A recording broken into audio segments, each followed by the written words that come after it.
Talaga namang sikat ang Corgi dahil sa kanilang pagiging masayahin at mapagmahal.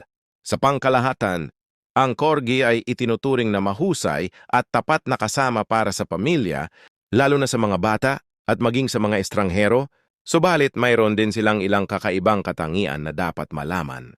Narito ang buong detalye kung gaano kabait ang Corgi sa mga bata at sa iba pang mga tao.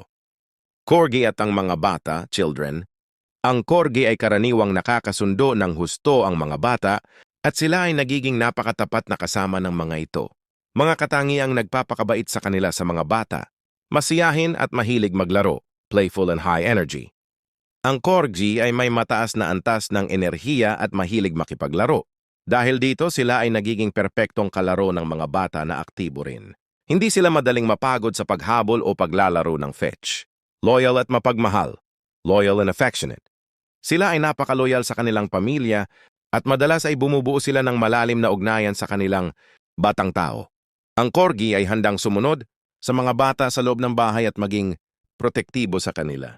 Hindi masyadong malaki, perfect size. Ang kanilang katamtamang laki ay isang bentahe.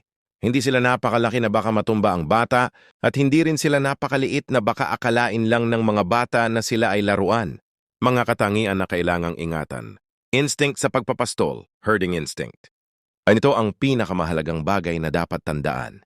Dahil sila ay pinalaki bilang herding dogs, tagapagpastol ng baka, likas sa kanila ang nipping o pagkagat ng bahagya sa binti o sakong ng mga tumatakbong bata. Hindi ito tanda ng galit, kundi paraan nila ng pag-iipon o pagpapatakbo, herding. Solusyon. Kailangan ng maagang pagsasanay, training. Para itama ang ugaling, at turuan ang mga bata na huwag tumakbo o mag-ingay ng sobra habang naglalaro sa Corgi. Maaaring maging bossy, can be bossy. Ang Corgi ay matalino at may sariling isip, kaya minsan ay maaari silang maging bossy o maging dominant. Mahalaga na maipakita ng may-ari ang tamang pamumuno at ituro sa mga bata kung paano hawakan at igalang ang aso. Corgi at ang iba pang tao, strangers.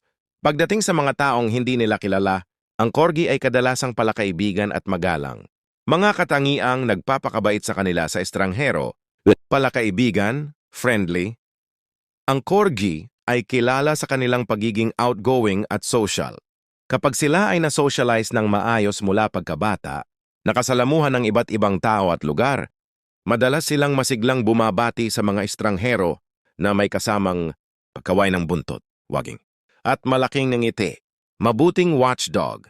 Kahit maliit, napakahusay nilang watchdog.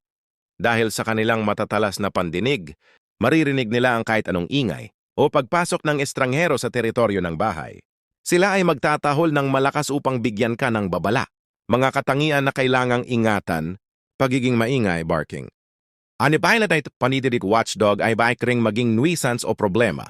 Maaari silang maging sobrang maingay kung hindi sila sinasanay na tumigil sa pagtahol kapag sinabi mo.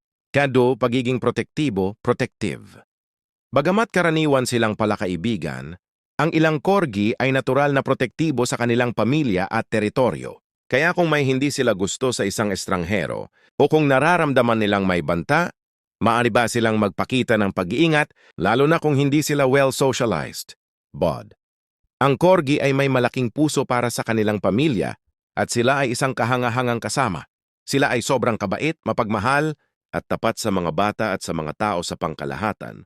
Gayunpaman, ang pagiging dating herding dog ay nangangahulugang kailangan ng maagang pagsasanay at sosyalisasyon upang matiyak na ang kanilang likas na ugali tulad ng nipping o sobrang pagtahol ay makontrol at maging isang gentle na kasama sila sa inyong tahanan.